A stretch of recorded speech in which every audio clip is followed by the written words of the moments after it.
Chapter 2. At my alighting, I was surrounded with a crowd of people, but those who stood near us seemed to be of better quality. They beheld me with all the marks and circumstances of wonder, neither indeed was I much in their debt, having never till then seen a race of mortals so singular in their shapes, habits, and countenances. Their heads were all reclined, either to the right, or the left, one of their eyes turned inward, and the other directly up to the zenith. Their outward garments were adorned with the figures of suns, moons, and stars, interwoven with those of fiddles, flutes, harps, trumpets, guitars, harpsichords, and many other instruments of music, unknown to us in Europe. I observed, here and there, many in the habit of servants, with a blown bladder, fastened like a flail to the end of a stick, which they carried in their hands. In each bladder was a small quantity of dried peas, or little pebbles, as I was afterwards informed. With these bladders, they now and then flapped the mouths and ears of those who stood near them, of which practice I could not then conceive the meaning. It seems the minds of these people are so taken up with intense speculations, that they neither can speak, nor attend to the discourses of others, without being roused by some external taction upon the organs of speech and hearing, for which reason, those persons who are able to afford it always keep a flapper, the original is climanal, in their family, as one of their domestics, nor ever walk abroad, or make visits, without him. And the business of this officer is, when 2, 3, or more persons are in company, gently to strike with his bladder the mouth of him who is to speak, and the right ear of him or them to whom the speaker addresses himself.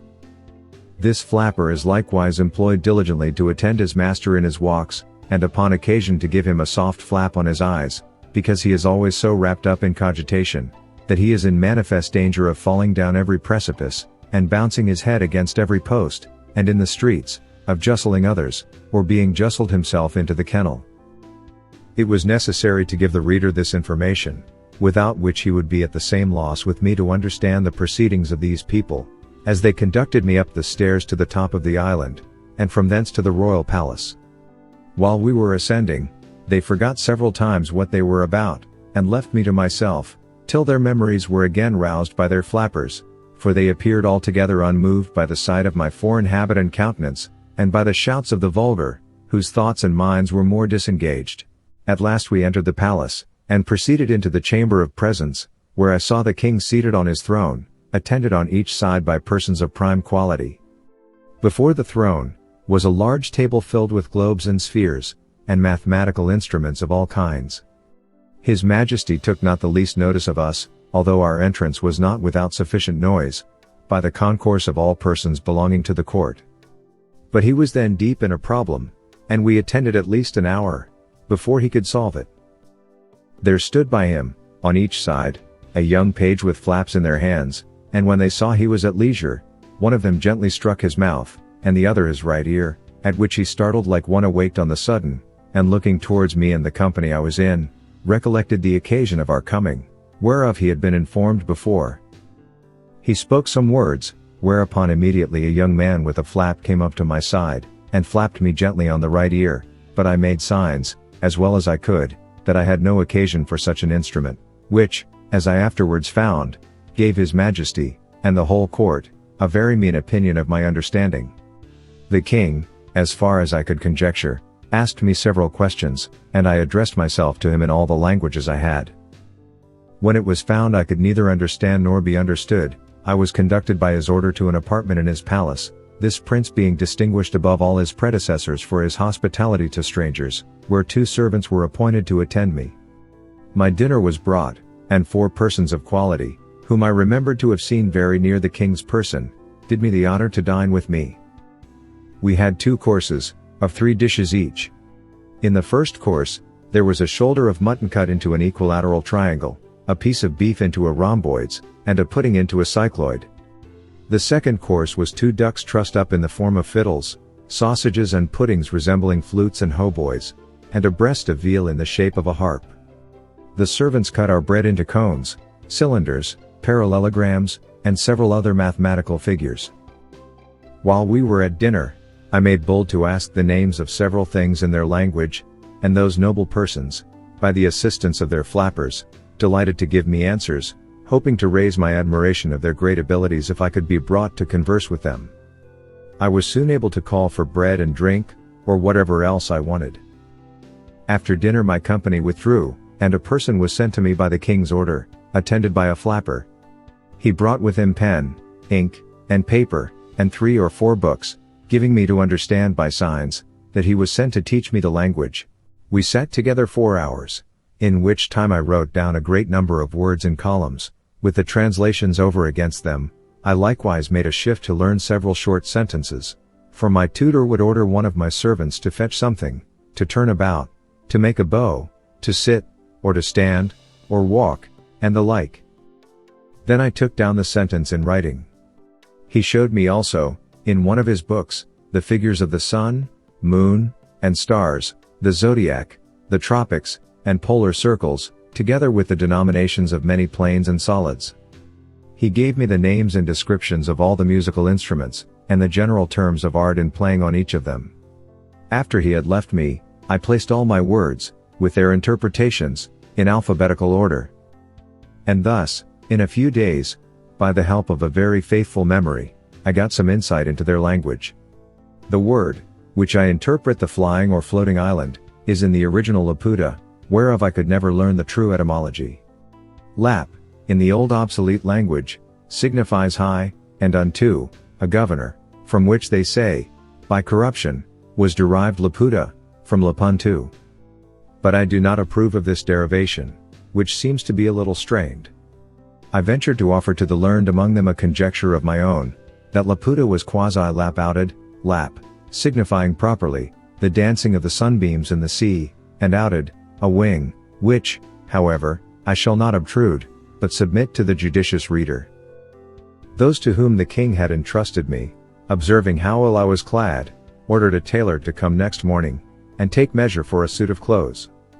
This operator did his office after a different manner from those of his trade in Europe. He first took my altitude by a quadrant, and then, with a rule and compasses, described the dimensions and outlines of my whole body, all which he entered upon paper, and in 6 days brought my clothes very ill made, and quite out of shape, by happening to mistake a figure in the calculation. But my comfort was, that I observed such accidents very frequent, and little regarded. During my confinement for want of clothes, and by an indisposition that held me some days longer, I much enlarged my dictionary, and when I went next to court, was able to understand many things the king spoke, and to return him some kind of answers. His Majesty had given orders, that the island should move northeast and by east, to the vertical point over Legato, the metropolis of the whole kingdom below, upon the firm earth. It was about 90 leagues distant, and our voyage lasted 4 days and a half. I was not in the least sensible of the progressive motion made in the air by the island. On the second morning, about 11 o'clock, the king himself in person, attended by his nobility, courtiers, and officers, having prepared all their musical instruments, played on them for 3 hours without intermission, so that I was quite stunned with the noise, neither could I possibly guess the meaning, till my tutor informed me. He said that, the people of their island had their ears adapted to hear the music of the spheres, which always played at certain periods, and the court was now prepared to bear their part, in whatever instrument they most excelled. In our journey towards Legato, the capital city, His Majesty ordered that the island should stop over certain towns and villages, from whence he might receive the petitions of his subjects. And to this purpose, several packthreads were let down, with small weights at the bottom. On these packthreads the people strung their petitions, which mounted up directly, like the scraps of paper fastened by schoolboys at the end of the string that holds their kite. Sometimes we received wine and victuals from below, which were drawn up by pulleys. The knowledge I had in mathematics gave me great assistance in acquiring their phraseology, which depended much upon that science, and music, and in the latter I was not unskilled. Their ideas are perpetually conversant in lines and figures. If they would, for example, praise the beauty of a woman, or any other animal, they describe it by rhombs, circles, parallelograms, ellipses, and other geometrical terms, or by words of art drawn from music, needless here to repeat. I observed in the king's kitchen all sorts of mathematical and musical instruments, after the figures of which they cut up the joints that were served to His Majesty's table. Their houses are very ill built, the walls bevel, without one right angle in any apartment, And this defect arises from the contempt they bear to practical geometry, which they despise as vulgar and mechanic, those instructions they give being too refined for the intellects of their workmen, which occasions perpetual mistakes. And although they are dexterous enough upon a piece of paper, in the management of the rule, the pencil, and the divider, yet in the common actions and behavior of life, I have not seen a more clumsy, awkward, and unhandy people, nor so slow and perplexed in their conceptions upon all other subjects, except those of mathematics and music. They are very bad reasoners, and vehemently given to opposition, unless when they happen to be of the right opinion, which is seldom their case. Imagination, fancy, and invention, they are wholly strangers to, nor have any words in their language, by which those ideas can be expressed, the whole compass of their thoughts and mind being shut up within the two forementioned sciences. Most of them, and especially those who deal in the astronomical part, have great faith in judicial astrology, although they are ashamed to own it publicly. But what I chiefly admired, and thought altogether unaccountable, was the strong disposition I observed in them towards news and politics, perpetually inquiring into public affairs, giving their judgments in matters of state, and passionately disputing every inch of a party opinion. I have indeed observed the same disposition among most of the mathematicians I have known in Europe, although I could never discover the least analogy between the two sciences, unless those people suppose, that because the smallest circle has as many degrees as the largest, therefore the regulation and management of the world require no more abilities than the handling and turning of a globe, but I rather take this quality to spring from a very common infirmity of human nature, inclining us to be most curious and conceited in matters where we have least concern, and for which we are least adapted by study or nature. These people are under continual disquietudes, never enjoying a minute's peace of mind, and their disturbances proceed from causes which very little affect the rest of mortals.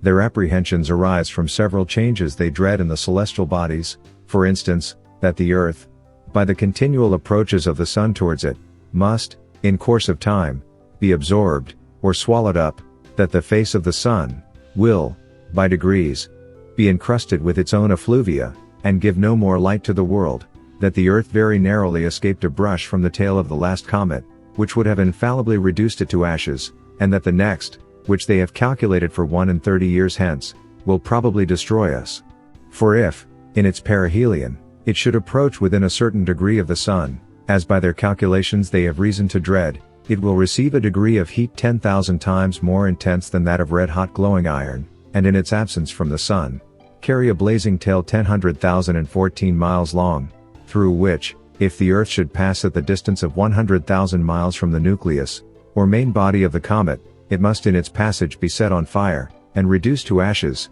that the sun, daily spending its rays without any nutriment to supply them, will at last be wholly consumed and annihilated, which must be attended with the destruction of this earth, and of all the planets that receive their light from it.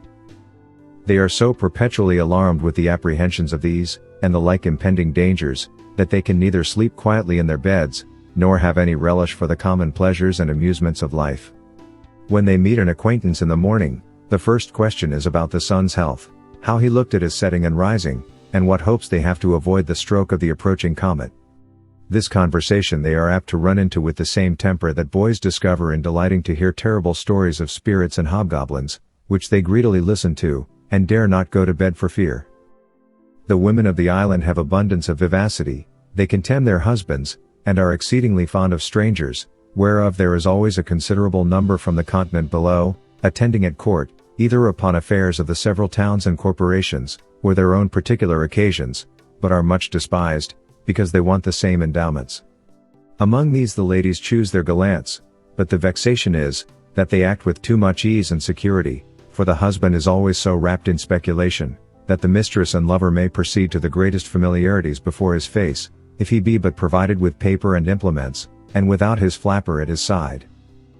The wives and daughters lament their confinement to the island, although I think it the most delicious spot of ground in the world, and although they live here in the greatest plenty and magnificence, and are allowed to do whatever they please, they long to see the world, and take the diversions of the metropolis, which they are not allowed to do without a particular license from the king, and this is not easy to be obtained, because the people of quality have found, by frequent experience, how hard it is to persuade their women to return from below. I was told that a great court lady, who had several children, is married to the Prime Minister, the richest subject in the kingdom, a very graceful person, extremely fond of her, and lives in the finest palace of the island, went down to Legato on the pretense of health, there hid herself for several months, till the king sent a warrant to search for her, and she was found in an obscure eating-house all in rags, having pawned her clothes to maintain an old deformed footman, who beat her every day, and in whose company she was taken, much against her will. And although her husband received her with all possible kindness, and without the least reproach, she soon after contrived to steal down again, with all her jewels, to the same gallant, and has not been heard of since. This may perhaps pass with the reader rather for an European or English story, than for one of a country so remote. But he may please to consider, that the caprices of womankind are not limited by any climate or nation, and that they are much more uniform, than can be easily imagined. In about a month's time, I had made a tolerable proficiency in their language, and was able to answer most of the king's questions, when I had the honor to attend him. His Majesty discovered not the least curiosity to inquire into the laws, government, history, religion, or manners of the countries where I had been, but confined his questions to the state of mathematics, and received the account I gave him with great contempt and indifference, though often roused by his flapper on each side.